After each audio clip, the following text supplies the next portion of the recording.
video is going to show you a solo flawless of the new dungeon Ghosts of the Deep. Showing you basically how to get the exclusive emblem A Grave Matter, which I'll show you in a minute. The triumph linked to that is called King of the Deep. So it states complete all encounters in the Ghosts of the Deep dungeon solo without dying. Full stop. That means flawless, right? But it also has an extra phrase on the back end of the sentence, which didn't even know about until like a week after the season launch, saying it states or if you are leaving the activity. So in other words, if you do die during the encounter but you don't go to orbit, the game should still give you Soul Force Emblem, and I believe some people have obtained the emblem in that way. Didn't work for me though, because 2 runs before the run that you're going to see, I actually done 2 full solo runs with some deaths in them, and I didn't get King of the Deep time to proc anyways. It was just Alone in the Deep. So I actually think it's bugged for some people as well. So I'm glad. I'm glad it is, because they shouldn't be doing it anyways. What are they doing? It's like it's either solo flawless or it is not flawless, right? Flawless means, in terms of Destiny terms, it always has done since like PlayStation 4 days. Flawless Raider. Remember the trophy? That was awesome back in the day. Everyone was going for that. Oh, do Crota. That's the easiest one to do, Flawless Raider. And Flawless Raider meant do a raid without dying. So the term flawless means to not die. And now they're starting to change the terminology of it. And I don't like it. Just, that's that over with anyway. So this is the emblem, A Grave Matter. Contentlight.gg, only 0.3% players actually have the emblem. So it's a super rare emblem, and it's hard to get. And I will admit it's a hard solo, but obviously that's why I'm doing showcasing my run to help you. So I highly recommend an Arc Warlock in this, even over Weller Radiance, All right. I also recommend Arc Hunter, and then on Titan, then you will probably be solo Hammer, maybe even Sentinel. There could be a good Sentinel run, but obviously I'll focus on what we got. So Stormcaller is what I chose. Chaos Reach is what we chose, the super wise. Heal and Rift, Pulse Grenade, Aspects Electrostatic Mind, Arc Soul. Fragments are Spark of Instinct, Resistance, Shock, Ions. These never change. I never change any of that stuff. That is the same for the entire run. The first job that you need to do before stepping foot in the dungeon is work out all your builds before you go in there, because you need to switch builds off the fly. So not counting the first encounter, or not counting the mini encounters where you're just fighting smads, where you get into the next encounter. I'm just counting the first boss and the second boss, right? You need 2 builds a piece for those, so 4 in total, in my opinion. So you want a survivability build, a DPS build, survivability build, DPS build. So column this section 1 and 2. This is my builds for Echtar, and then the 3 and 4 build is for the final boss. So I've got it all sorted. So you need to have 2 different builds on the fly to make sure that you're doing all the DPS you are doing and surviving.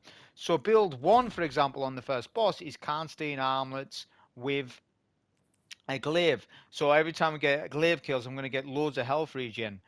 I recommend you pick a good Glaive with a damage bonus, because you want to melt down those knights and stuff like that quickly. So Close to Melee is going to do this for you. It's a fantastic perk. I highly recommend it. This might not be the best Glaive out there, but it's a fantastic Glaive, like as a pursuit weapon. It's one of the best pursuit weapons I've actually seen recently. It was available last season, I think. Was it a last season drop? I think so. So it's a fantastic weapon. There's other Glaives with Close to Melee, but honestly, grab a good Glaive. You're gonna have all the survivability that you would ever need. Stasis Fusion Rifle, Riptide, Field Prep Chill Clip is my role, and then the Exotic Sword, the Lament. The Lament is fantastic for boss 1, but not for boss 2. Right? Obviously not. For boss 1, it's fantastic. I know you can run Tractor Cannon and stuff like this. I don't recommend that for Arc Warlock. Go with the Lament. I actually solo 4-phased the first boss, which we are led to believe he has a lot of HP. Still solo 4-phased him with Lament. It's honestly decent. DPS build. Speaking of that, we switch off the Karnstein Armlets and we go to Geomag Stabilizers. I know I haven't got tier 10 Resil, but whatever. It's just during DPS. I've got double arc resist, I'm okay. Triple solar weapon surge. The build 1 is going to build up all of my elemental charges, which will be 4 stacks, because I've got elemental charge charged up. So I get an extra stack. So there's loads of ways of getting my 4 stacks of charged armor charged to then swap to triple solar weapon surge and do all the DPS with Lament. That's boss 1. Boss 2 is different. So boss 2, I'm going to have this as my loadout, so no exotic. No exotic, don't need one. Riptide, Glaive, and then Taipan. Reason for Taipan is because we're going to use an exotic for DPS, which is Arbalest. So we're going to be able to get that one-shot stun and then switch to Taipan. Honestly, if you're good with Taipan, at my power, you can do 3 million damage per phase. If you're a little better than me, my best phase ever was 2.9 at 1822 power, which is really good. But the higher your power level, the more damage you will do at that farm boss, but I'll explain that later on. If you want to use Cataclysmic, use it. I just don't think I had infusion fuel for it, or I couldn't be bothered, doing the whole bait and switch playstyle. I just wanted to throw in a good linear. People can craft this. It's obtainable for people. Same thing, Geomag stabilizers. And obviously, the survivability is all based around Karnstein Armlets when we're not DPSing. But that's all the builds that I used in this. Okay, so with the first encounter, I'll just go over the mechanics briefly because maybe people didn't play this dungeon at launch and they've just sort of been late to the season maybe or whatever. I'll just provide a little bit of information on the initial mechanics of this ritual encounter. It also teaches the mechanics for later on, so I can actually mention a couple of them, I suppose. It's in a mini way teaching you some things. So if you have played the Wrathborn hunts from a previous season, was it Season of the Wild or the Hunt or something, whatever it was, you had Wrathborn hunts. Now they were patrollable things. They were on planets and stuff like this. But there would be this green aura on the ground, right? So when you start at the altar at the start, there's going to be an ogre spawn left, right, or behind, or middle, shall we say, right? It's random on that ogre spawn. You need to get to that ogre, don't mess around because that once the ogre comes in the middle, he's going to stun you and stuff.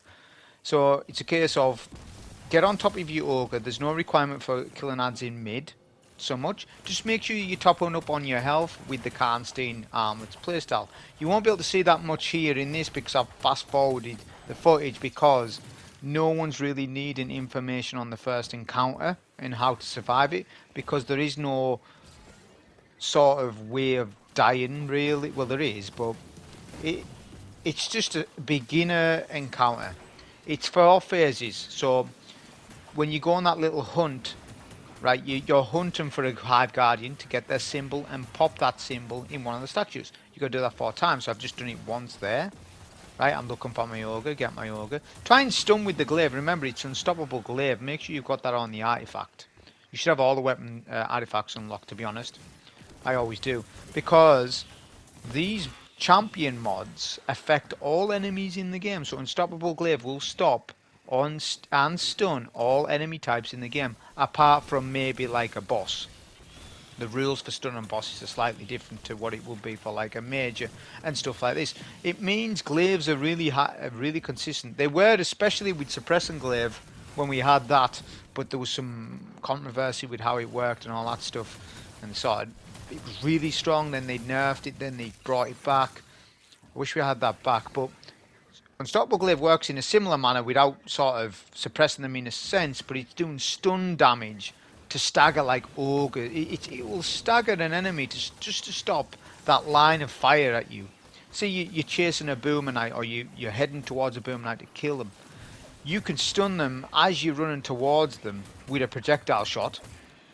It'll stop that Boomer from momentarily for a couple of seconds, and then you can go in with your close to melee damage with your perk if you've got it procced, or just go in with your melee swings. One thing about the glaives that you need to know is, I don't know what platform you're playing, who's watching this, but on console, when you're holding your guard up, so L2 for me, when I'm swinging, I'm holding L2 the entire time, or most of the times. basically what this does is it stops one of the animations of the glaive. So if you do your regular melee combo, right, he does 2 stabs and then a massive swing. You don't want that massive swing in there because you actually do more DPS, more damage with just the 2 stabs because it's quicker. So always hold guard. Not only that, after you've stopped your swing and your guard's going to come up automatically, which is good if there's some orbs floating about, because orbs are a massive danger in this dungeon and will end solo flawlesses. But because of resistance that glaives add, that adds to your build, and resistance is stackable, and I've got electric armor from the artifact mod and all that stuff, and T10 resil, it's going to make you tanky on an Arc Warlock, right? So that's another plus point for glaives, which I'll talk about when we get to the bosses. So yeah, it's just a case of we're just, as I say, repeating. My opinion on this first encounter, too long. Definitely too long. Should have been three phases. Honestly, even if it was just 3 phases, it would make that just a little bit different. 2 would be obviously a bit of a waste. So 3, it should have been 3 phases. Definitely not 4, because generally they do things in freeze as well. So it's a bit strange why they're doing it like this. But yeah, just remember your symbol, of course. I don't even, you can put the wrong symbol in on this encounter. I believe you can, and it will wipe you. Even though the green stuff tells you where to go, when I first ran this, like the day 1 experience, honestly, I was running around. I didn't know where I was going. You've got to know all the different patterns. Sometimes there's some little green paths that lead you, and like, where is it? Best bet is just looking up. If you can get up high and try and look for the symbol. But yeah, Lament's really good on this starting encounter. You could use anything, machine gun, rocket, whatever you want. It doesn't matter, but you may as well just use a build. What I was wanting to do was simplify my builds, because you know what I'm like with mods. I get mods mixed up all the time for videos. I'm always missing a mod or this or that, just because it's hard work, going between 4 different builds and stuff. So that's why you got to get them created already, so that you can switch between them with 1 single button press, and that's it. I haven't been using loadout builds before this dungeon came out. I was like, well, don't need to really use them for anything unless I'm doing something funky, some solo challenge in a raid or something, but I haven't been doing any of that stuff, so I haven't been needed to really use it. But this dungeon's made me use it, because you've really got to change builds on the fly. But that's the first encounter done. Not too hard. Maybe save Chaos Reach for the Wizard in mid, because there's a lot of Burmanites. That's probably the time you use it. You don't need to use it on the Hive Guardians, especially if you got close to melee procced and you've jolted them. I know they've nerfed Jolt, but Jolt's super strong. If you jolt them and then go in with the Glaive, the Jolt's going to spread to all the Acolytes and all the other ads. You're going to clear the ads while doing the DPS, multitasking. So I figured I would include the sections where you need to go. I actually lost a couple of solo flawless runs because on the day 1 experience, I done all my practicing on the bosses, and I only ran the underwater sections and the jumping puzzles once. So when I come to run this back, it's like, oh, I haven't learned all that stuff. I haven't even learned the chests or nothing. So I had to sort of relearn this, because I've only ran it once, on where to go, where to be. Cause it's easy to get lost, and it's got that pattern to it. But once you've learned it, it's just like any other dungeon, like Spire or, Spire especially, because that has like different routes you can take. It's sort of like that in a sense. To be honest, as I say, it's on a bigger scale than it's probably on a bigger scale than any dungeon we've had. And I think it could be objectively our best dungeon that we've had. Well, it isn't. It's second, because Prophecy is my favourite. Prophecy is my favourite because of it being really well balanced. It had an amazing launch. If you remember the Prophecy launch, if any of you were there chasing the solo flaws week 1, right? If anyone remembers it, I know there was a couple of people chasing it. There's more people than you thought got it. because there was a level glitch at the time, and you had to level glitch to get it. But it had a good launch. It was super difficult to do, right? And it's aged well. This dungeon had, in my opinion, a mixed launch because the boss's HP are too large. When you are under leveled, they're too large. I don't believe the bosses are too tanky if you are over leveled, but how the hell are you going to be over leveled day one of the season? See, even though if I go and say to somebody, right, no, the bosses don't have too much health, you're alright. They're going to disagree with me and say, well, on day one, me and my dungeon team, it took us 8 phases. Yeah, because you're all under leveled, you don't understand. So the dungeons launched at 1790 power, right? Launched at 1790 power. But this is true from history of encounters, raids as well, like D1 raids and stuff. They would always start at a power level and then slightly up as the dungeon goes along, up into the final boss. So 1790 is the starting power. The first boss, I'm actually not even sure what his level is. I think it might be 1800. But that's just me guessing. I don't think he's 1790, right? But I do know the second boss is 1810 in power. Why is that important to know? Well, because you can overlevel content by 20 in dungeons. Which means more DPS, more resistance, more everything. You don't understand the... See, I understand the inner workings of the power level or the power levels in this game because I used to mess around with the old Nightfall cards and stuff. The power leveling has changed since then, but the premise of it is similar, just the values are different to when I tested it, right? You get so much more resistance when you're closer to when you're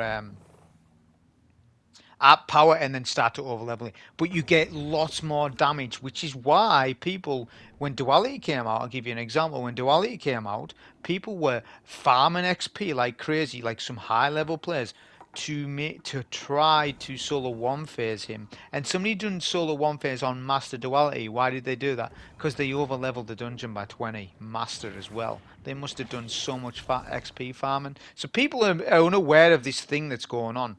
So you need to be 18-20 minimum to have a good time in here. If you get any less, you're not going to enjoy the solo experience. I would actually like to be higher than what I was. I was actually aiming to be 18-25, then do the solo flawless. But then I was like, what the hell? I can do it at this. I can do it at this level. I was just sort of like thinking about DPS options, and there's options for the final boss. The first boss was never an issue to me ever, but the final boss was DPS wise and figuring it out and stuff. And, you know, getting that, as I say, above 18-20 is going to make that little bit of difference for you.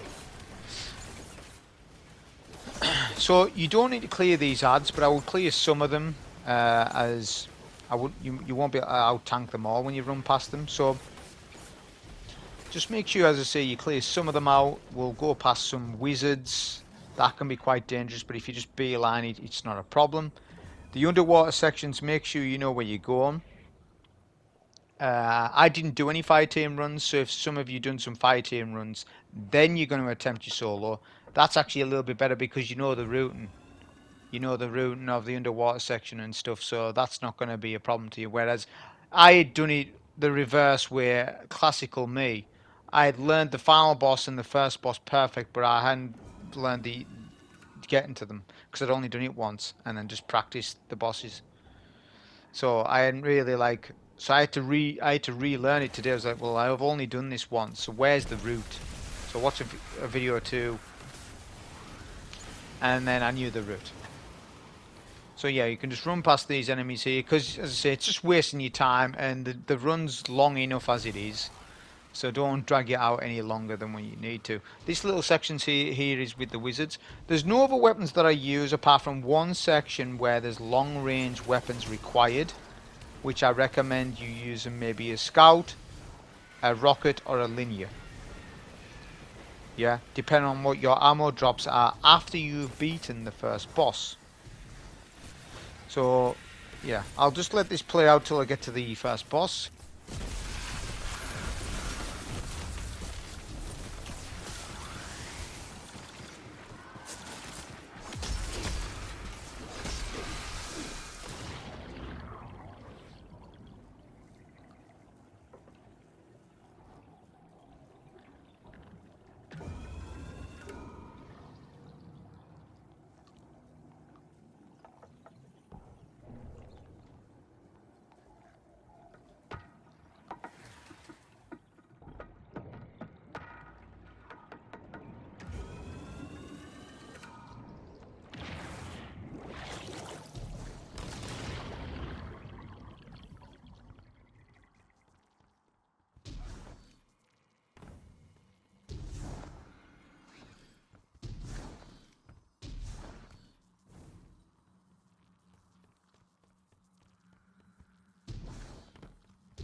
So we're now at the first boss, and like I explained on the previous video that I done earlier in the last week, is that this boss you need to familiarize yourself with the symbols, with the hive symbols. But if you've seen that video, then I'm going to be repeating things from that video in this one, because obviously this is my Omega one, because this is my actual solo flawless proper run and stuff, and a video that people can follow. So I've got to cover it, you know, by the book.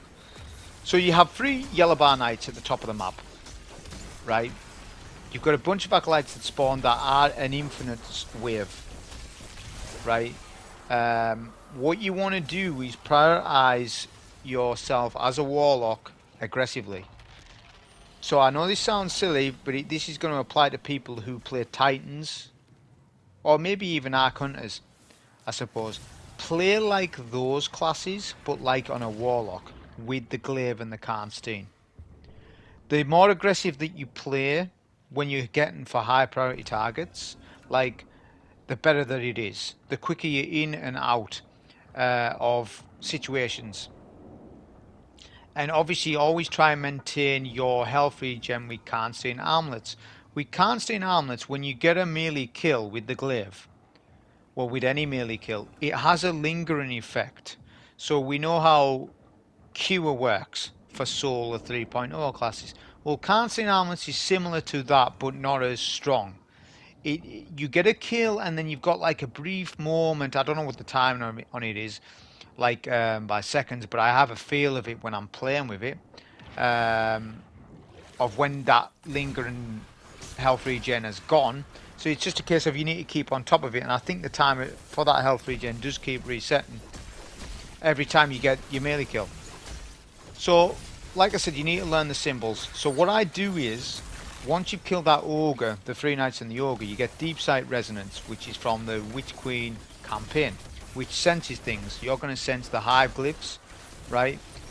I recommend you just memorize 2 of them, right? Just memorize 2 of them, go into the water downstairs, and then look for the symbols that were on the wall, which is on the right side and the left side. You need to know where the symbols are down below. But if you've run it in a fire team and that was your job, the symbols, then you'll be fine with that. If you're not, you need to get used to it before you even attempt to solo flawless. You probably won't solo flawless because of that. Because you need to know the route and downstairs, right? Because the guardian, the sentinel, can kill you. He's a threat if you're not moving perfect. I think he hit me once or twice. Because when he hits you, you lose the pressure bar, which obviously we've seen from the deep dive missions and stuff.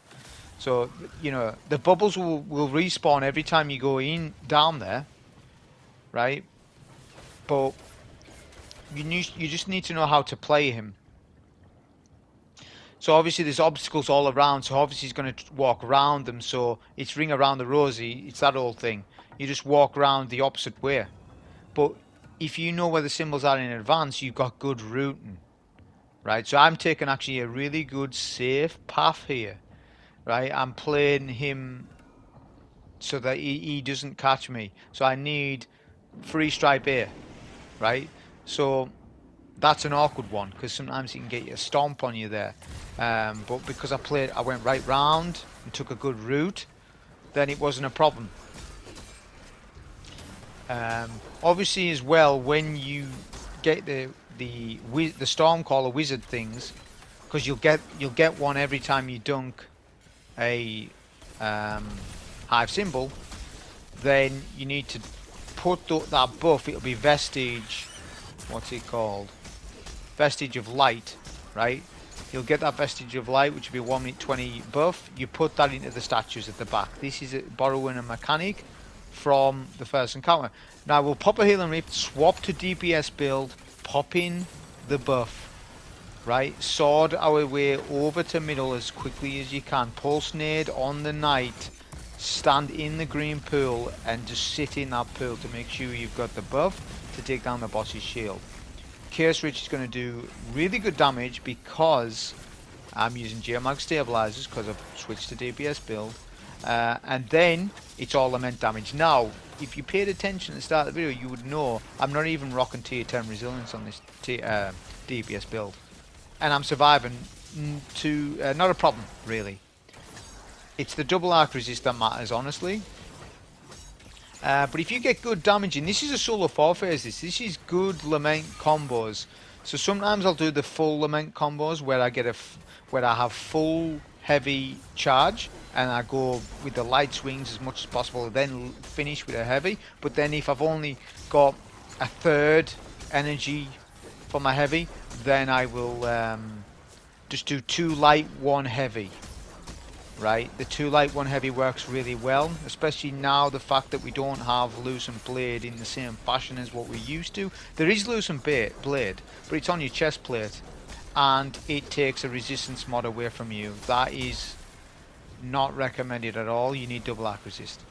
Double arc resist is so much more important than a Loosened Blade mod. However, I would have liked to have Loosened Blade on. So that's why my playstyle will slightly change with Lament. I'll just do the 2 light heavy because that costs less sword recharge rate. Right? I believe this is a solo 4 phase. Like that first phase of damage, I've got him down to where? Just past T. That damage is average, or maybe slightly less average for me. But the next 3 phases are on point. So it is quite tight to get the solo 4 phase, but it is possible. For most of you, probably on this loadout will solo 5 phase, right? Because you can't expect to get every single Lament combo correct, because there's going to be times when Lament tracks an enemy instead of the boss, let's face it. When there's Thrall knocking around and stuff like that. Another thing is make sure you jolt him, right? So after you've done that Chaos Reach, you most likely at some point you're going to get another pulse. Now I used 1 pulse on the knight because you need to melt him down quickly. You can't mess around because as you're jumping over, the sentinel's going to throw his Captain America shields at you, and you get knocked back at all. It's a timing thing. The better you are at timing your super and everything, the more damage you'll do with it. You'll take down the shield quicker, and he won't knock you back because he's wanting to ram you into the wall. If you stop him from doing that, which you'll see that, just pay close attention to the next DPS phase, you'll see, I stop him in his tracks, he loses his super, then it's just sword. So same thing applies, we got 2 wizards, we're times 2 Vestige of Light, right? So I have a routine, even the small things, look, I always dunk in middle and left statue. Why do I do that? You don't have to do that. I just like doing it. I'm a man of routine. I like it. I like doing that. It means the final statue is the right side. I don't know. It's just something I do. But I'm like that with every single thing. Movement, the way I'm killing ads.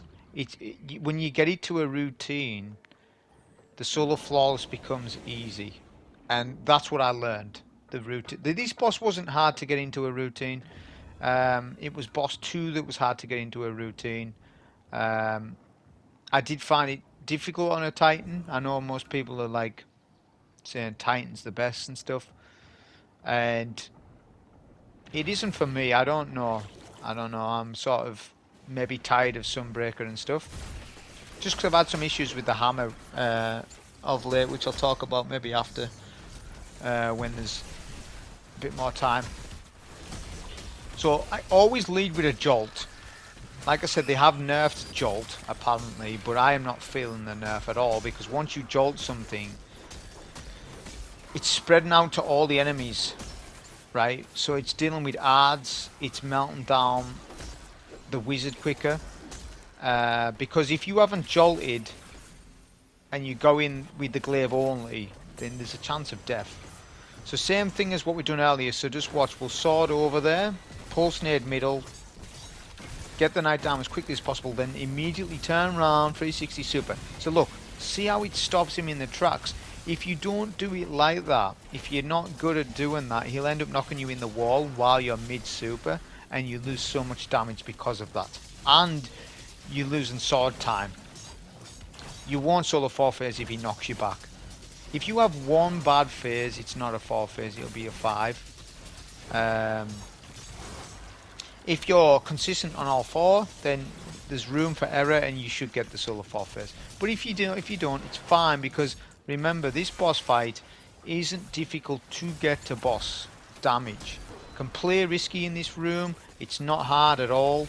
Like seriously, we're relaxing. The Glaive build's doing everything for me. Like I say, I'm holding my block, doing my swings, so that we skip that animation. Pop and healing rifts always. I want to maintain a good amount of amplified up, because that's given us so much. It's given us the electric armor, right? There's lightning strikes twice, so we're getting a stat boost when we throw a grenade, and so yeah, Arc might not be as good next season, but I'm not interested in next season, because guess what? There'll be probably some other OP build next season that will focus on solar or something. So I'm not bothered. I know, like, Dato doesn't want to do the themed dungeons with the artifact mods, but I don't have that outlook, because I would rather just use them, because that's what Bungie wants the meta to be this season, and it's potent, powerful. I haven't played Chaos Reach in ages, and I've been enjoying it, so I was like, yeah, I'm doing an Arc Warlock, because I've been craving the Chaos Reach for ages, and he got nerfed, but there's been some buffs, like small buffs here and there, and then with the added changes from the artifact, with all the other buffs that it's had, it's now a really good class, and it will be still a really good class without the artifact mods. It just, the artifact mods brings it to a next tier, right? So yeah, I'm not against using artifact mods. Why not? They're in the game. You paid for it, haven't you? That's what it's all about, isn't it? When is it we never have artifact mods? When's the last time we never had artifact mods? Years. So there's always going to be something half decent anyways. Right? They might bring back solo operative next season. We don't know. They don't give us any information. So hell with it. I'm just going to use what's OP now. This is OP. It's fun.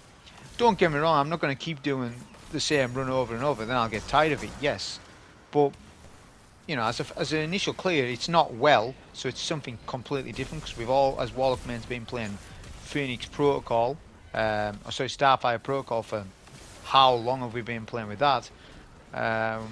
So it's nice to play something else for once. Strand was also getting a little bit tiresome for me, so I wasn't going to do a Strand run. Strand's good, it's more Nightfall based, is Strand, because it's good for champs and stuff, and there's no champs in this, although there is Hive Guardians, but that's not something that you need either, really. So boss is on half HP. We're looking for, I can't mind what it was, might be Line. Yeah, Line. I remember Lineberger being mid. Ice Cream Cone, Tripod are on the outside. Spider, the two spiders, note that there's two different types of spiders. There's spider with a spike and then spider with a dot. There's two different types of ears. This is what I'm on about. You've got to learn all these clips. You get the wrong one, it's a wipe. Get the wrong one, it's wipe. It's as simple as that. So you can't afford to mess up the symbols. You need to be absolute certain when you're looking at them. Take that extra 5 to 10 seconds if you have to. And like I say, you don't need to remember all 3. Remember 2, because that's the strat. Remember 2, then you get 2 Stormcallers. It's a slow way of doing it, but it means it's not as risky. Because if there's 3 Stormcallers that you're up against, you've got to kill them all in the 1 minute 20. I don't know if the buff refreshes, but you've got to kill them in the 1 minute 20, then dunk all 3, make sure the armor charges are good, double check all that stuff. It doesn't give you any chance to check all your build and all your stats and all that. Like right now I actually started with 3 armor charge. I didn't notice that, so we'll see if it runs out. Obviously elemental time dilation on, so I maybe didn't need the 4, but I've got 4 on anyways. Well, generally I'll have 4 blocks. So this is really good combinations. We're getting the boss. This is the DPS phase that was exceptional. This is the one that pushed it to ensure that I would get a 4 phase. So he's less than a third, because we've done the right Lament combos. We popped our super exactly at the right time. We followed the plan. Don't try something fancy and be like, right, let's not use a pulse nade on the knight, let's use it on the boss instead, like my initial pulse. No, don't, because your priority is getting that knight arm out the way, because the timing, if you don't melt the knight quick enough, he'll just bash you into the wall and you've lost all your DPS anyways.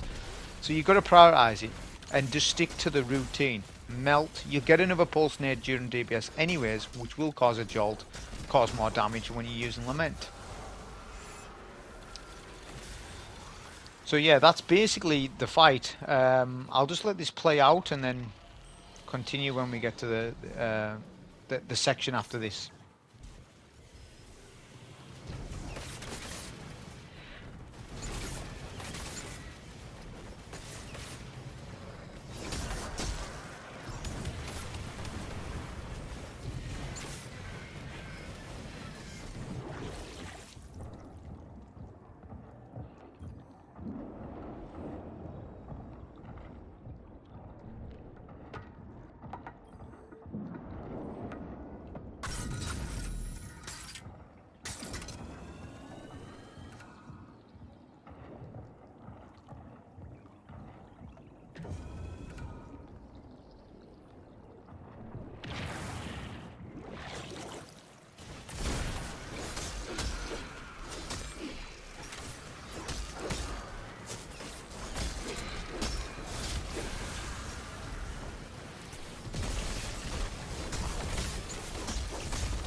So once you kill the boss, if there's plenty of heavy on the floor, don't pick it up.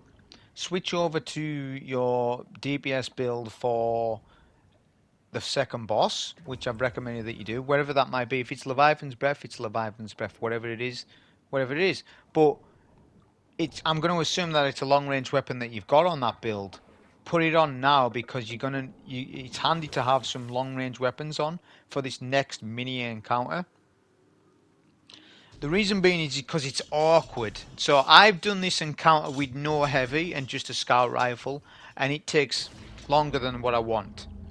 And I'm not a fan of that. I'm not a fan of just having a scout on this next one because there's like 7 wizards, 2 shriekers, and a mini boss ogre. Right now, I don't know if you can entirely skip them or anything or whatever, because I haven't done any hunter invis runs or whatever. But assuming that you're on a warlock, just make sure that you pick up that heavy from that last fight. Assuming that it is. Because now I've got lots of long range. I've got some linear fusion rifle ammo for the next little bit. Like, even though after this first boss you'd be like happy and stuff, like you've got past the first boss. Don't be careful not to wipe with the cursed. Because if you try and skip all the enemies, the cursed are just stuck in that little hallway. So if you try and move back, they could wipe your soul flawless. That little section there. So they've done that on purpose as Bungie. They do things like this, where they put like phalanxes on cliff edges. It's the same idea. They've put those cursed in there, knowing that people are going to run right in there and then die and lose their flawless. So don't do that. So I've switched to a scout and I've got a linear on as well. So we're just going to melt all the wizards from a distance. I'm not messing around with these wizards. Because multiple shots off them will, as I say, get us weak, which is something that I just don't want to mess around with. I've obviously went through, 40 minutes already, right, of the dungeon. We're almost at the final boss. I don't want to mess it up now for the solo flawless. There was one wizard there I've missed, or I don't know where the wizard came from, but we've missed one, so I'll just finish. Shoot any orbs that are floating about.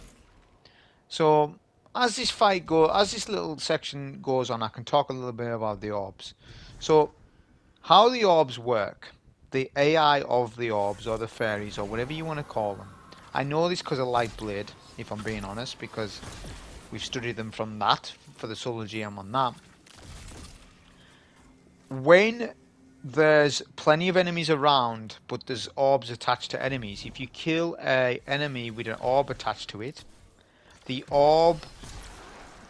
first directive of the orb is to go and track to another ad, not necessarily to explode on you. So it's like got 2 sort of directions.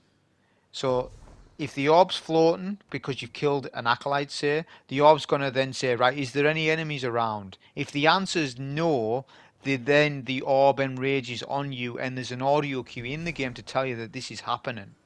I actually pay close attention to this even when I'm glaving the enemies on the second boss fight, on the final boss fight, because there's a lot of orbs there. And I actually intentionally don't take out all the orbs like as effective as I should, because I'm sort of micromanaging how many acolytes are alive and stuff. Because once all the acolytes are killed, that's when I start to be aware, right, as soon as I've killed this last acolyte, be aware of all the orbs. If there's 4 orbs, then okay, I'm going to be cautious. If there's 1 orb, I'll be able to tank it with my glaive, no problem. I'll raise my shield after I've killed the last acolyte, right, and I'll tank it on purpose. Or, if I'm lucky, my Arc Soul will take out the orb. So Arc Soul, especially when it's amplified, takes out orbs super well, right, to the point where I don't need to micromanage the orbs like I did on my Titan run. Like on my Titan runs, which I have soloed on Titan, not flawless by the way, but I did. My Titan run, it was like I had to micromanage the orbs really badly, especially if I was missing my hammer throws, which I'm not sure if anyone knows about this, but having played Titan because obviously I've took a bit of a break off the game. I wasn't even playing it. I was playing Warframe, which is a third-person looter shooter. It's not even first; it's third, which is completely different gun skill to this game. Right, requires a lot less skill in that game. That game's more about movement, and there is a bit of skill in there in that game for movement, but not for gunplay. Gunplay is just whatever. It's just pistol. Just every gun's very similar. But in Destiny, it's completely different, right? So if you stop playing, you do lose a little bit of skill, which I did. But I've come back to play on Titan Hammer, and the hammer feels different to what it used to. So it's either that it feels different, or I've gotten really bad on Titan Hammer, because the amount of hammers I missed day one of this dungeon, like with Acolytes just dodging, they have this thing where they just dodge all the time. It was kind of absurd, but if you miss your hammer, that can be a wipe. You could wipe at the final boss just because you've done a little thing. I saw someone else the other day wiping at one of the Stormcaller Guardian. He missed his hammer, and he was like, "Oh, I'll go and grab my hammer," and then he died. He died because he went for his hammer. It's like, that's so dumb. I don't know. It's just something about the hammer. The aim assist of the hammer feels different to what it used to. The damage is great. The sunspots are great. The aim assist of it, not a fan. I don't know what I'm going to do with Titan at the minute. I might actually do a completely different run to everyone, because everyone's doing solar hammers. So now, obviously, with the final boss, this is where people are going to struggle the most. Everything you've went up against so far has been tame. Once you learn that first boss fight, it's actually pretty fun and not too difficult. It's alright. This fight, though, is to 11. This encounter, I believe, to be probably the hardest solo challenge I've done in a while.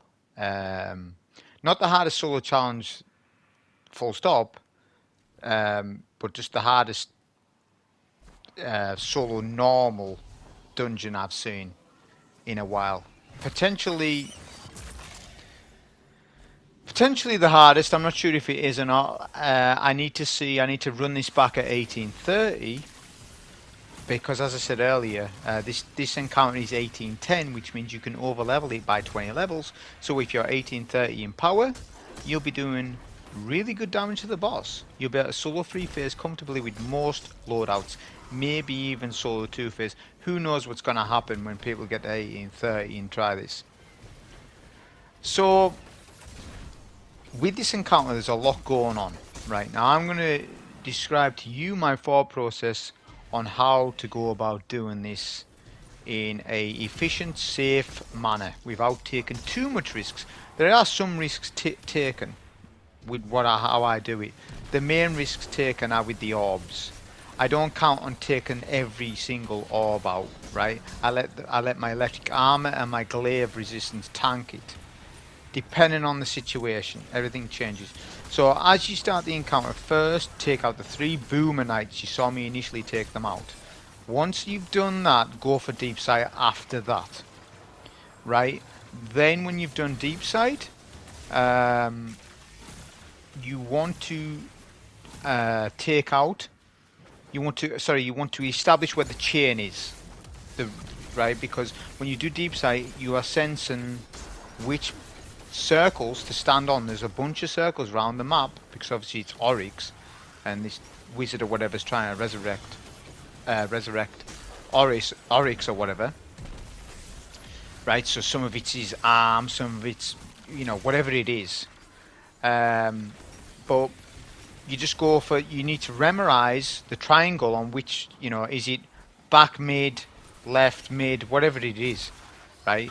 But never start with middle first, right? Now that I've run this enough, I know that the boss you never start the ring on middle. So even though it's a chain, yes, it doesn't mean to say that you can just stand on any circle, kill a knight, and then get it to work. That's not how it works, right? There's a starting point. So out of 3 of the circles, 1 of them you can't stand on. So it's generally middle. So you go for the other 2 links. So what I've found out really is that the chain, there's always a middle involved, a middle symbol on the outside, right? Always. So you're always just looking for the other two, right? Don't overcomplicate it. You're just looking for the other two and just start on one of those, whatever's best here. You don't need deep sight to kill the knight, right? Once you established what the chain is, you don't need to have deep sight again unless you forget. If you forget your chain, re-deep sight up to remind yourself if needed be, because you don't want to kill, you can say, the knight on the wrong section, or if you forget where you are. The knight does not need to be in the circle, but you do. That's the only rule. So if the knight's in the circle and you kill, that's fine. If you kill a knight from a distance but you're in the circle, that's also fine. You then get the little green hole. You need to look through this hole, right, to then show you the picture. This is this. If you play the Witch Queen campaign, you shouldn't have much problem with that, right? But it'll be the opposite side of where the player is, right? So you're sort of like switching spots with the boss. You'll notice the boss will port to a circle that you've completed. You then need to go the opposite side to then get the symbol, because the symbol will be above the boss, right? The glyph or whatever, not the symbols that we're chasing. When you do the whole mechanic, you don't need to shoot that. You just look. You just fit the symbol in the hole. That is it. But you need to get good at doing that, because there's times when you need to rush and hurry up with it, right? Because there's adds, the acolytes are infinite spawning and stuff like that. When you get to the second part of the mechanic, the chain is the first part. Killing the knights is the first half of it. The second half of the mechanic is when you reveal the symbols. You then need to go in these underwater sections, right? Which there's 3 different paths. There's Sentinel, there's the Solar Gunslinger one, and then there's the Stormcaller, right? So on the outside section where we just was, I always look to see what middle is. This is critical for DPS, it's critical for everything. Middle is the best place to DPS this boss, without a shadow of doubt. So you always want to leave middle till last. So whatever your middle symbol is, you say to yourself, right, that symbol is off limits. So if you encounter that symbol when you're fighting the Guardians, right, you say, right, if I do encounter that, I need to split off to another section and leave it. So let's see what my middle symbol was, right? It might have been, I can't remember what it was on this. We'll soon see in a minute. Always just remind yourself as well, because you might forget from time to time because you're fighting the odds, you're concentrating on staying alive. So look, we've got Burger. Burger is off limits until the final dunk, because the final dunk that you do is the place you will DPS. Because if you try to relocate yourself during DPS, you'll lose so much damage that you're doing the boss fight wrong. Because the boss has 11 million plus HP, solo wise you need to optimize yourself and get yourself into a good routine.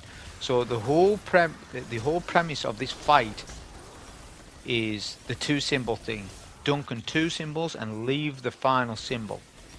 But then you need to know how the adds work. So every time you dunk a symbol, you get a spawn of thrall. So they're not unlimited. They're tied to the dunking of a symbol. That is fine. What's not fine is the acolytes. That's the issue. Now, they are on a timer independently. So as you were doing the chain and stuff, they were obviously independently spawning. Depending on how quick you've done the chain, depends on where you're going to be by the time you've killed the Guardians. It just depends. So what I suggest that you do, once you've done two symbols, wait for a fresh spawn of acolytes like I'm doing now. Right, so that you've got the timing down. If you do this little trick, I know that I'm actually killing more enemies than I need to and making the encounter longer, but it makes DPS, it's going to make DPS easier for you, and you're going to be able to survive a bit better. So wait for that independent spawn of acolytes on the outside. Once you've done that, prepare yourself mentally for where you're going. It was Sentinel. Sentinel was Burger. That was the symbol. I actually prepped the Sentinel room before in advance. So what's here in this room? Nothing, just the Sentinel. It means that by the time I kill this Hive Guardian, right, now I don't want to go too quick, because if I go too quick, the timer starts. You get 60 seconds once you kill the last Guardian. I don't want to start 60 seconds before the Acolyte wave begins. So I was taking my time. I'm stalling a little bit of time here because I'm actually ahead of my time curve. I've run it that much that I know that I was slightly ahead. Ideally, you want the enemies to spawn as you crush the ghost, because what this does is it gives you the 60-second timer. In that 60-second timer, you need to make sure that you have your 4 stacks of armor charge, which you should do anyways, because with your arc ability kills. You need to clear out all adds, get your deep sight, and dunk your last symbol, and switch to DPS build. If you do all that in that time, you will have no more acolytes alive during DPS, which gives you 10 to 20 seconds of you and the boss time. This is critical. If you do this trick, this is the best thing. If you do this, it makes DPS easier. Now, there was an acolyte left alive. Switch to DPS build as well, which my DPS build involves Arbalest. Right, then you immediately use super, which is Geomag stabilizers, like we've been using on the first boss fight, and then it's heal and rift. Try not to heal and rift right away, but I had to there because he was pelting me with the arc, and then just use linear, because I've used my linear, my heal and rift, sorry, so soon. It means the back end damage isn't going to be good because I can't out tank him. So I'm getting to half HP. You can see I'm wanting to do more damage. Right, that's really good damage for what I've just done there. Like, look, he still didn't have his shield up, and I left because the Acolyte phase begun, and I didn't have a healing rift. If I popped my healing rift a little later on that DPS phase, I would have been able to get more damage out. This loadout that I've got is capable of 3 million damage per phase at my power level, on a perfect damage rotation, which I never achieved, I don't think, on this run. On a previous run, my best damage was about 2.9 mil. Yeah. Now, this is heavily dependent on your power level. This is why I tell you, be 18-20 minimum, unless you're looking at long phases. You're looking at like a 6-phase fight. If you're not 18-20, 6-7 phases.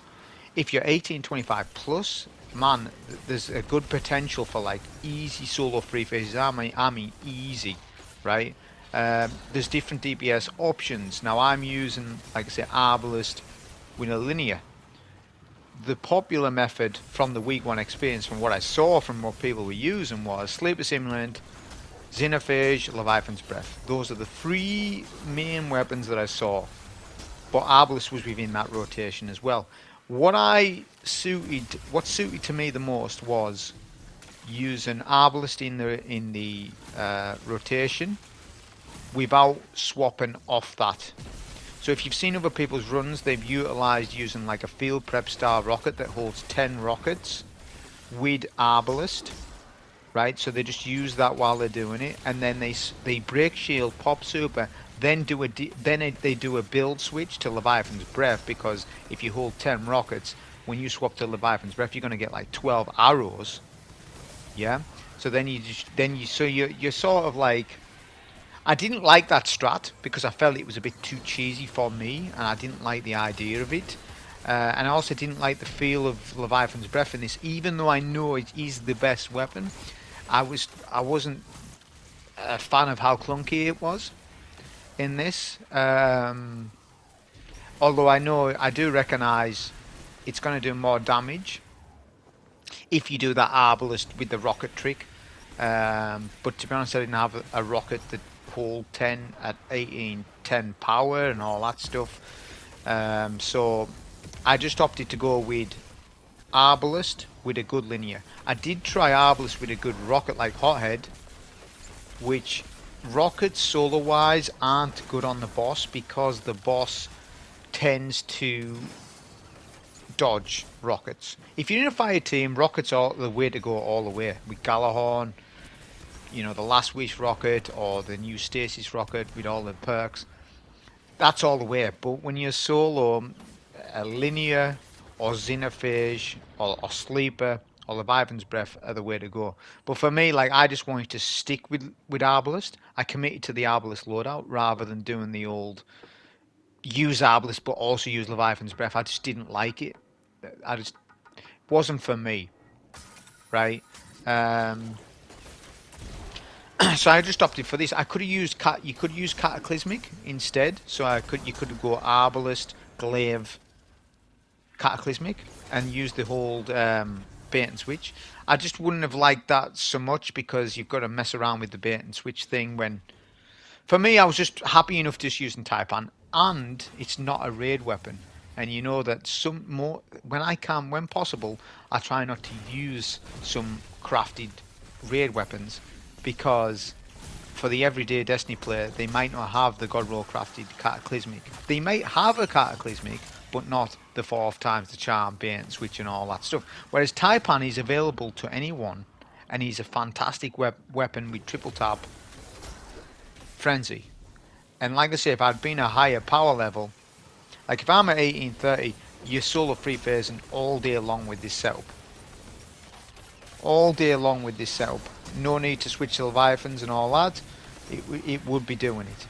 But obviously people aren't 1830 at the moment. So this loadout is capable of a solo 4 phase, providing that you get your perfect damage rotations in. I didn't. It ended up being just short or shy of a 4 phase. So some DPS phases were better than others. But ultimately, I wouldn't worry too much about your damage at this stage of a run. Like, you're an hour plus running a dungeon. Are you really going to be upset with yourself just because your damage rotation was 10% less? What, are you going to wipe and redo the whole run again? So what? Just let it be. It just means you're going to have to do one little extra phase, which isn't the bad thing anyways, because on a run previous to this, I'd done some exceptional damage on the last phase, but I had no healing rift, and I needed to go and get a finisher on the ghost of the boss. And believe it or not, I couldn't get the finish kill because I was one shot red. Killed the boss, but there was tons of acolytes around me, and the ghost was mid-air. So I literally, the boss had to resurrect himself, and I had to do another phase. That was on a run before this.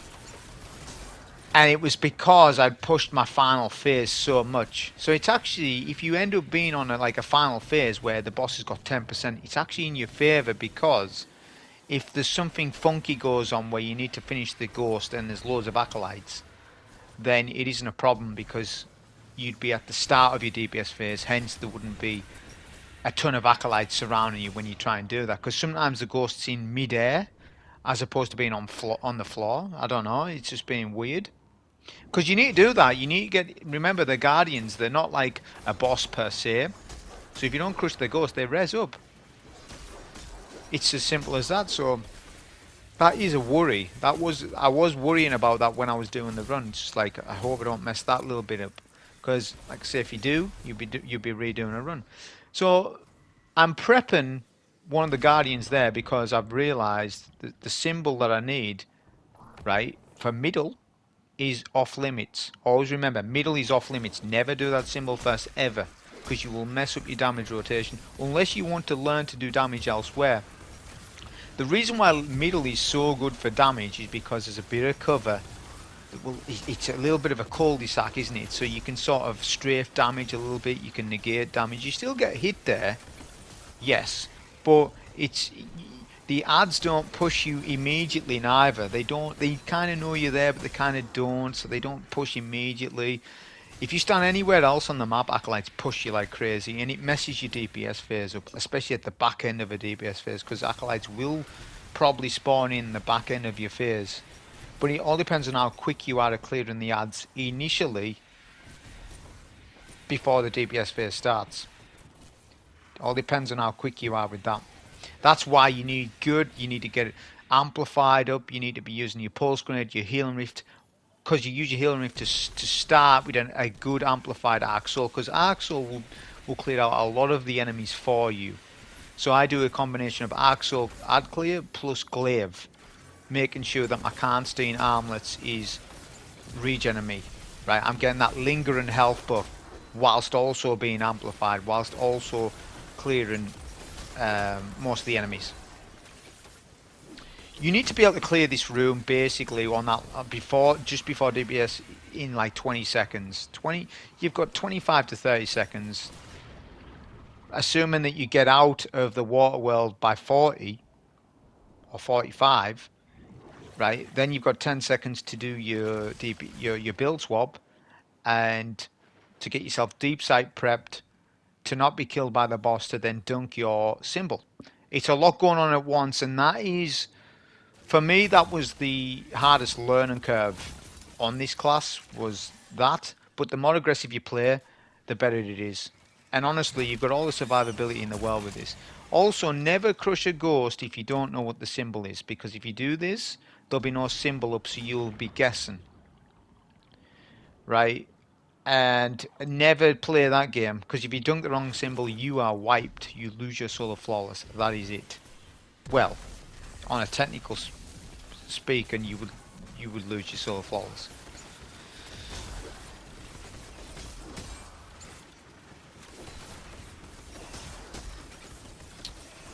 So we'll get our deep sight here. I've swapped my DPS now a little early because I've got 4 stacks, so that's 15 seconds per stack. Right, so that's a lot of time. We've got more than enough time, so I can swap a little early. If it means I don't die while swapping, that is the biggest thing that I hate, having to switch these builds when a boss is actively shooting me. Stuff like that I really don't like, but it's obviously well worth to do it, because then you have access to void surges, and I've got void weapon boost ×3. I've got Geomag stabilizers on. I've got all that stuff. So this DPS phase was a little bit better than the first. I would recommend don't try to pulse nade the boss. Sometimes it works, sometimes it doesn't. I have found in middle though, the boss, especially if you're doing this strafing in middle like so, the boss becomes a bit more docile. Especially if you've jolted the boss as well, I've noticed. If you jolt the boss, so, you know, it's sort of... Well, you will have jolted the boss because you've chaos reached. But I have noticed that the boss teleports less, but he still does teleport from time to time. It's one of those things. But there's things that you can do to sort of prevent it from happening as frequent as it does. If you're running around the map, rocketing and all this, because I've tried all of them strats, the boss just teleports everywhere. Boss doesn't know what to do, and it just screws up everything. If you do a routine of mid DPS strat, then you're not gonna have too much issues with the boss. So now we're back to our routines. Boss is nearly half HP. Would have been if our damage rotations were perfect. If our damage rotations were perfect, the boss would actually be less than half HP now. But no one, you know, I wasn't perfect on that, because sometimes I get sometimes the boss doesn't. What you must understand is I'm not using Leviathan's Breath. Leviathan's Breath can stun lock bosses. Taipan ain't stun locking no boss. Very good precision style weapon, but it ain't doing it. Sometimes you get that initial, you'll get a bit of a stun going on, but not always. So it means that I might have to pop a heal and rift earlier than what I need to, which means DPS won't be quite as good because I can't stand my ground for the latter end of that DPS phase as Acolytes collapse. So there's a lot goes into it. But every time you do the mechanic where you with the chain, where you look through the hole, that is when you'll get the wipe mechanic off the boss, where, well, not the wipe, but where the boss spawns in the orbs, right? That's when all that stuff happens. Honestly, like I say, whip out the fusion. The fusion does a good, especially as the boss spawns those in. If you can get 2 good fusion shots off, it takes them all out. But if there's a lot of ads surrounding you and you're not in a position to do that, you maybe haven't got a heal and rift, maybe get a few melee kills and run away and resituate yourself. You can even go in the water world section, wait for the orbs to explode, which they will.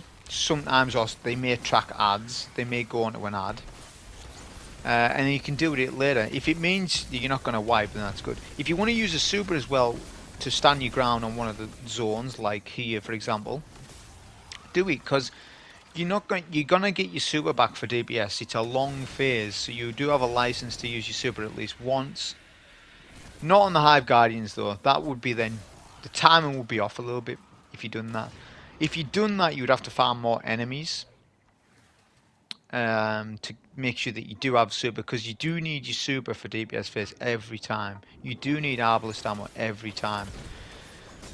So ammo in this fight, if you run double special heavy, will mean that you'll have an increased drop chance at heavy. If you watch the later phases in this fight, when I'm on like phase 3 and 4, you notice how many heavy bricks are on the floor.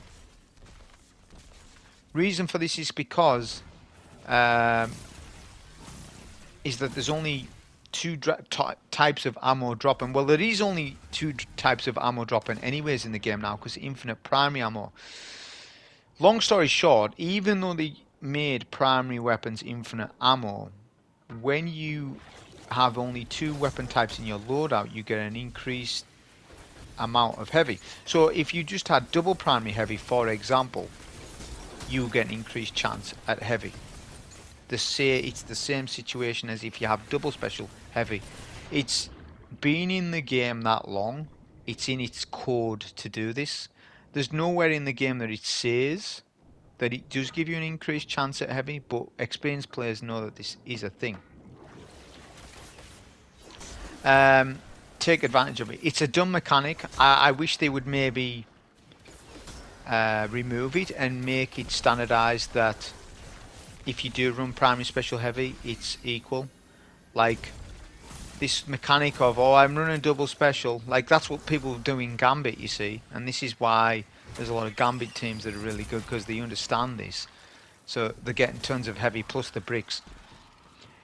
It's not an actual mechanic, but it is, and it's not labelled anywhere in the game. They need to fix that, I think. Nerf it, yes, but also buff it when the fact if you do have primary special heavy, you're getting plenty of heavy, because you're at a disadvantage when you use a primary weapon. This should never be the case. It isn't a disadvantage if you use an exotic primary, because that does generate heavy, but I'm on about if you use a standard legendary primary, you should not be at a disadvantage because of that. Especially not solo. What, you're not going to use a hand cannon and a scout? What, you're going to use double special all the time? Not really. Like, you know, it's... But you take advantage of it while it's in the game, and it will be for a long time, to be honest. I don't see them changing it, because it's been like this for a while. So, basically, as I said, we're just going through the routine, same thing. Try and get close to melee to proc as frequent as you can. Obviously, you need to get a kill, but once you get your kill, you can refresh the timer by just using the melee ability. In terms of the Guardians, the danger of them, the Storm one is the weakest of the three, right?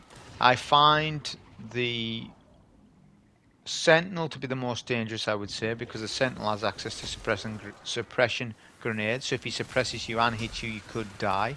His double shield throw can almost kill you at my power, so I imagine at a lower level, 2 shields will kill you. If he can bash you off the map. It's unlikely, but it can happen. It's just a bit of a nightmare to deal with Sentinel. That's why you whip out the fusion.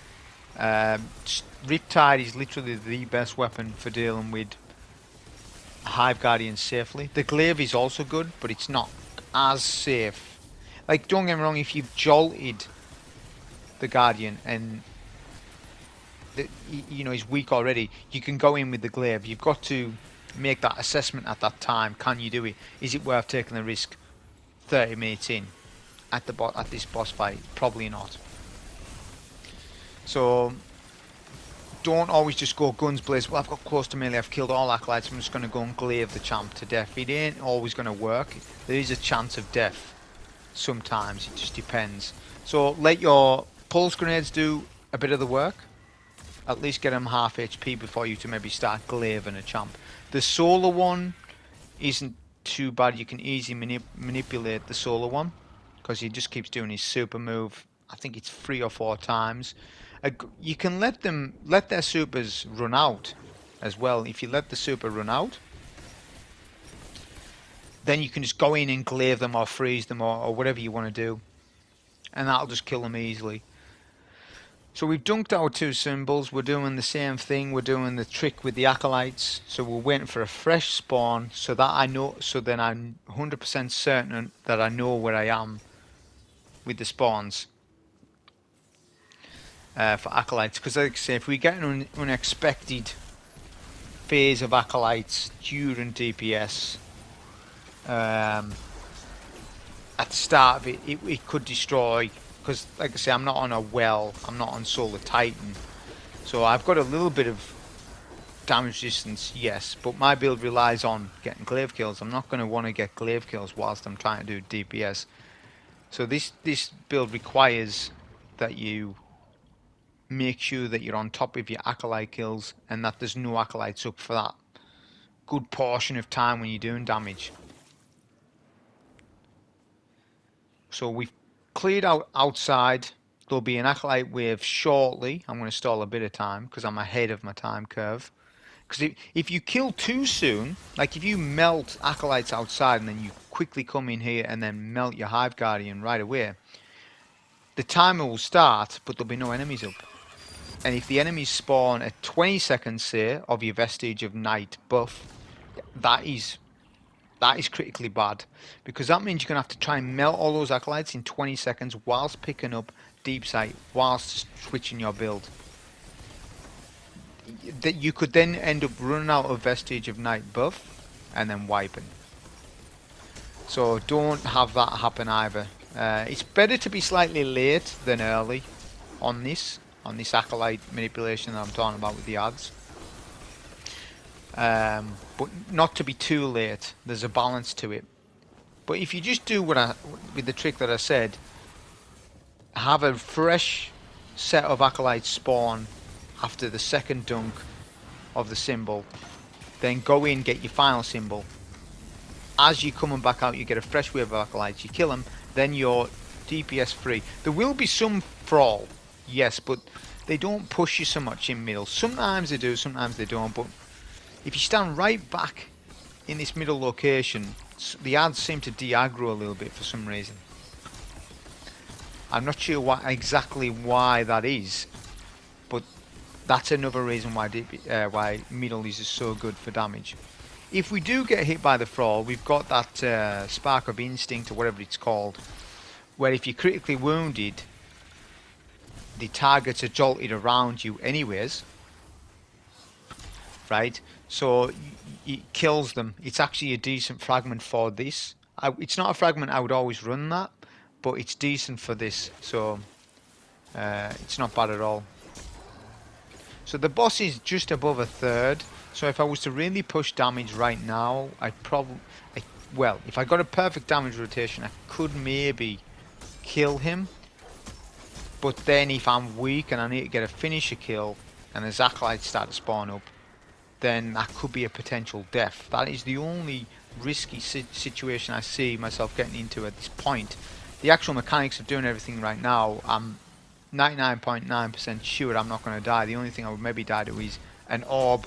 But then again, I would assess that situation at the time. Is if there's 4 orbs, 1 acolyte left alive, you kill the acolyte, it's obvious those 4 orbs are going to track you. But if there's 10 acolytes alive and there's 4 orbs, it doesn't matter, because the orb isn't going to immediately want to track you. It's going to want to track another ad. So you're not concerned about it until there's only a couple of acolytes left on the map. Because trust me, you're going to kill these acolytes quick with the glaive, because you're going to be one-shotting everything. That's why it's so good. I prefer, like I say, I prefer this loadout to Solar Titan, because think about it like this. A solar hammer, a mini hammer, you can whiff it quite easily. A glaive melee, that's going to give you instant health regen with Karnstein Armlets, it's very hard to whiff it. Right? It's not something you're going to throw the glaive and have to go and pick it up. No, it's in your hand. It's so easy just to get that health regen back. It's the same situation as Arc Hunter. You can't whiff a punch. You get a punch, you immediately get health regen and invisibility. At Solar Titan, its weakness is you miss the hammer, you get no regen, you've got to run for the hammer, and then you're losing time. And that's what the problems I had with Solar. It's just the stupid hammer being, you know, I was honestly just debating just going Synthocept Sentinel with the fragment that gives you health regen on all melee kills. And that way you'll be just punching everything, one-shotting everything anyways, right? And then you could even bubble middle, which I'm highly, when I get up a bit higher in power, like I say, I want to do some different types of loadouts for the Solar Flawless on all the classes, because then that's when it's going to be really fun to run. I'm not going to get more damage on the first boss fight, but on this fight I am, because as I say, the ceiling power level for this fight is 1830, is where you do max damage. And loadouts will open out, options will open up. The week 1 experience was very strict, right? Leviathan's Breath, Xenophage, Sleeper. They were the top 3 picks for solo, and then a bit of Cataclysmic in there. For me, Taipan, Arbalest was decent. It done the job, and if I was, like I say, a little higher in power, it would have done an even better job for me. So I already know as well by looking at that HP that I'm going to do a good chunk to the point where the boss will be 10%. So I've already accepted it's going to be 2 more phases. So I don't need to sort of stress myself about, right, can I get it in this phase? It doesn't matter anyways. It's such a long fight that it's actually in my favour. If it's not the worst thing in the world if you have a little bit of HP left on the final phase, because as I said, you've got to get that finish kill. If you don't, the boss reses up with an extra with 10% HP, and you've got to do the entire phase again anyways. So I wasn't too fussed. I'd already accepted, right, I'm definitely doing this in 2 phases. It's gonna happen. That's if this Solar Guardian does do his super in an awkward place, you can just use the Glaive to block. That Glaive actually, the shield actually just saved me. I was playing a bit far too risky there. I wouldn't recommend that you play like that, especially this late in the fight when the boss is below a third. I would start to do everything that you do and micromanage it to a T, like every single thing. Things that you would have done on the first and second phase, you know, you're playing a little bit more risky because you just started the fight. All that stuff stop. You would start to, everything you do is super consistent to reduce the chances of death, right? Especially if you're this far into the fight and it's took you, because it is the average solo clear for this Solo Flawless is 1 hour 30 minutes. Now I think there's someone cleared it in what, 50 minutes, sub 50 minutes. I haven't even seen the run, but I bet they're high in power, and that's the reason why they have. Also very skilled. I haven't watched the run, but they will definitely be very skilled if they've cleared the entire dungeon in less than 50 minutes. But they'll have also farmed XP to a massive degree. I'm on about 24-hour XP, AFK XP farming when they're asleep. All this stuff that I do not do or advocate and think it's dumb in the game. XP is dumb in the game, it is. But it's something that we still have to do, I'm afraid, for artifact power. But what you need to understand is that there's these extremists in this game, which I'm actually not an extremist to that level.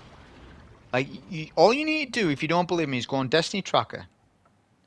Destiny Tracker, you go on there and you will see all the highest power guardians on the top 100 list. Look at their history.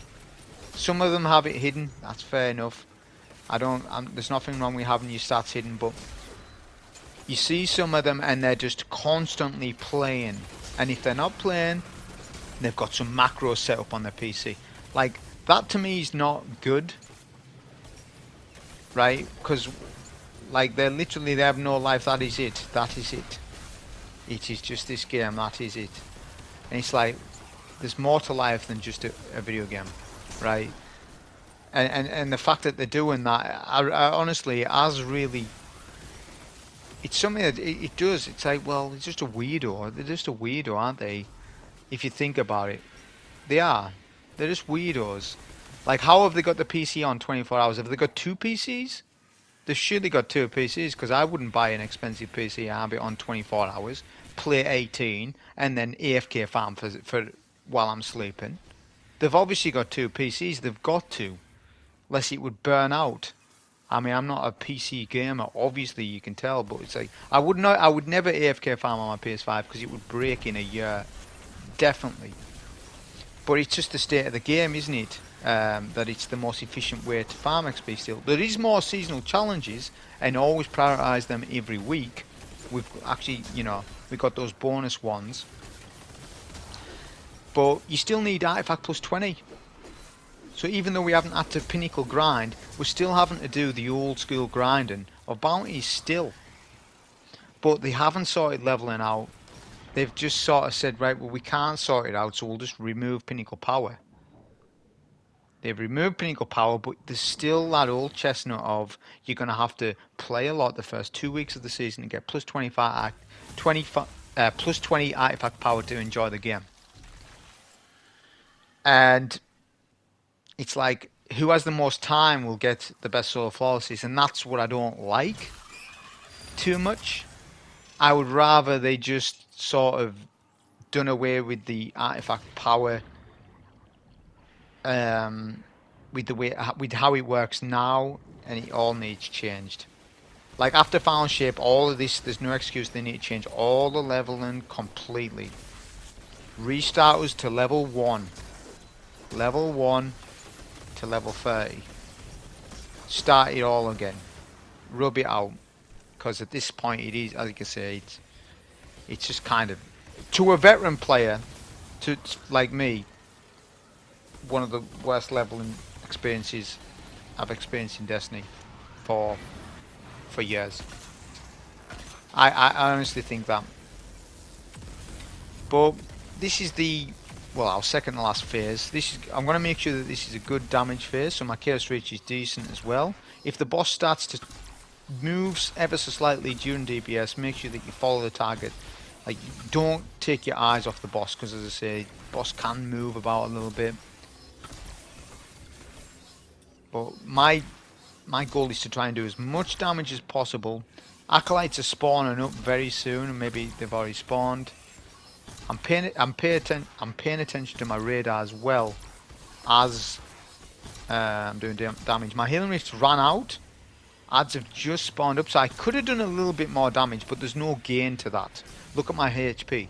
I'm less than a third HP. I actually done the right thing at going earlier, because I had nothing to gain. I wasn't going to kill the boss in that phase. But I have gotten the boss weak enough for the final phase, so that when I do my damage, it'll be just my super, maybe 10 linear fusion rifle shots, less probably, get my finisher kill before acolytes start to bother me, and that's fine. Because as I say, sometimes I've seen where the ghost is in mid-air, right, so you're having to put yourself at risk to get the finisher kill. I hate that. Like, but then sometimes it'll go on the floor as what it's probably meant to do, the ghost itself. Like if you've been in Lightblade and you kill a Hive Guardian in mid-air, generally the ghost is meant to go on the ground as a failsafe to assist the player, but that isn't always happening, and the same mechanics happening here with this one, because obviously the boss is going to be really high up, but obviously I haven't done any fire team runs to know, but yeah, the ghost has been in mid-air. It's annoying on the final phase. So you've done, like, not only have you done the mechanic flawlessly, you haven't died, you've done the full dungeon, it's an hour and a half, and at the very end they're going to say, oh, you've got to get this finisher in mid-air, there's 10 acolytes knocking about, you're 10% HP, if you can't do it, then that's your fault, you're going to have to do another phase. I don't like that mechanic, if I'm being honest. I wouldn't have minded it if, as I say, if the ghost definitely does spawn on the floor and should, but there's not one rule with it. It just seems to do what it wants. This boss in general does. My main complaints with the dungeon is, well, everything's great about it, right? It's mechanically driven. It's interesting. Everyone's liking it. You know, it's got that mechanic where you go underwater, which is completely different to anything that we've had. It's not like Spyro the Watcher, Because Spider Watcher's problems was one mechanic fits all. Once you've learned that mechanic, that's it. The only redeeming factor about that dungeon was the final boss fight, which was really good. The rest of the dungeon's terrible designed. I don't even like running the thing, like, at all. Only that final boss fight, I do like the final boss. Whereas with this one, the mechanics are fun to do. Yes, they do take a while for the final boss fight, but this won't be a problem when people get higher in power and they start doing more damage solo-wise. So, it's not had a good launch, this dungeon, because... Well, it has and it hasn't, because people are starting to call for fire team scaling. The problem is you're going to open a can of worms with that, right? And I'm going to tell you why it's not the thing to do. If they open up fire team scaling for dungeons, like they did with the Witch Queen campaign, what you're going to get is solo dungeons are going to be easier than fire team runs, which is not the play. Like, if anyone remembers the Witch Queen day 1, right, I ran it in a fire team, and it was a 6 to 8 hour thing. The players know who I ran it with. That was harder than solo. I actually made a mistake that day. I should have told them I'm actually going to run it solo, because I missed out. Because the solo experience was actually easier than the fire team experience. That's fire team scaling for you. So if they introduce fire team scaling into the dungeons, they'll mess it up. Are we going to introduce fire team scaling just because one dungeon's badly scaled? Well, Spider Watcher is as well. But I don't think this one is as bad as what people's making out. It's just that it was bad at launch. But it sticks with people, right? They go with how it launches. So week 1 experience, oh, I'm not running that again. You know, I'm not running that solo. That's terrible. I was in a fire team, took 7 phases. Yeah, but if you run it back at 1826 or 1830 or something, you'd find that you're doing far more damage than what you was week 1 of the season. So they've maybe slightly overtuned the boss's HP when you're fighting him at like 1810. Well, they have, right? Even people have suspected a nerf, but we've had a little hotfix today, and there's been no mention, I don't think, of them nerfing the boss's HP. Just because some YouTubers say, well, we should nerf it, doesn't mean to say that they're going to follow that. They've had this thing where some things people have complained about for years and they haven't touched it. Like some dungeons, they never touch HP values of bosses at all. Like, when did they touch Pit of Heresy? I know that doesn't need to be touched, but whenever they made they never make alterations to bosses' HP. Very rare. They did it with Shattered Throne under everybody's nose, right? They've done it under everybody's nose, and I only found out because somebody had made a video about it. But somebody with like 10 subs or something made a video about it, and they buffed its HP on Shattered Throne, the final boss. It was like 4 seasons ago or something. They'd done that and didn't even put it in the patch notes. But what I'm saying is, historically, it's very rare that they ever touch HP values. They never touched by the Watcher. So when we lost Solo Operative, right, the launch of that season, which actually helped that dungeon, the season after, the dungeon felt terrible because there was no Solo Operative. Because we was used to having that extra 15% solo. So, and they haven't touched that dungeon, the HP, right? The first boss in that dungeon, terribly designed, the way it works, and I've talked about that at length on the Spire runs. This fight's different. The fights in this dungeon are different. They're not terribly designed, so to speak, right? For the most part, it's sound, you know, it's just, as I say, if you're under leveled, it's tough, the solo, but sometimes there should be challenges come every now and then where it makes people talk and maybe challenges people to push themselves a little bit, because you don't get that much, and you're not getting that from raids. So where are you getting it from? You know, so there's a reason why there's some high skilled players enjoy this dungeon, because it's quite challenging, and this is only on normal, right? World's first Master Solo was done yesterday, I believe, and that took him 9 phases to solo. With him being under leveled, it would be. Right, 9 phases. Do you not understand how long that... It was a 2-hour plus run, so that's such a long run. And that was done on Arc Hunter, which just proves the point. Arc Hunter is probably the best class to do this on because it offers health regen and invisibility. Titan doesn't offer invisibility on Solar, at least. Offers that, you know, your sunspot, but you miss a hammer on Master Solar Floors, you're dead. Yeah, and it'd be far easier just to run Arc Hunter, or even this. But you would need to, for the Solar Force Master, you would definitely need to be, for reliable clears, you need to be way higher, because that's 1840. I believe it will be 1840, won't it? So yeah, like I said, we're on the final phase. Everything's just routine at this point. You can notice you can do your phases pretty quick as well with the Glaive. Like, everything's just... There's no, like, issues about surviving with this build at all. Lots of healing rifts, lots of electric armor because of being amplified. You know, you've got an extension of being amplified. It's all the artifact mods, like I say, which I highly recommend putting on. I'm not, like I say, I'm not one of these people that's going to say, oh, well, don't use the artifact mods. Well, why? Everyone else is going to use them. Why not show them off? To say, hey, use this for this season, you'll get yourself flawless. Don't worry about next season. Or, well, they're not applicable for next season. So what? There'll be something else next season that we'll use and it'll be good for that season. That's the nature of the game, isn't it, now? That we play to Bungie's tune. Just play to their tune. Whatever they want. So if they want Void OP... Well, Void's actually OP this season.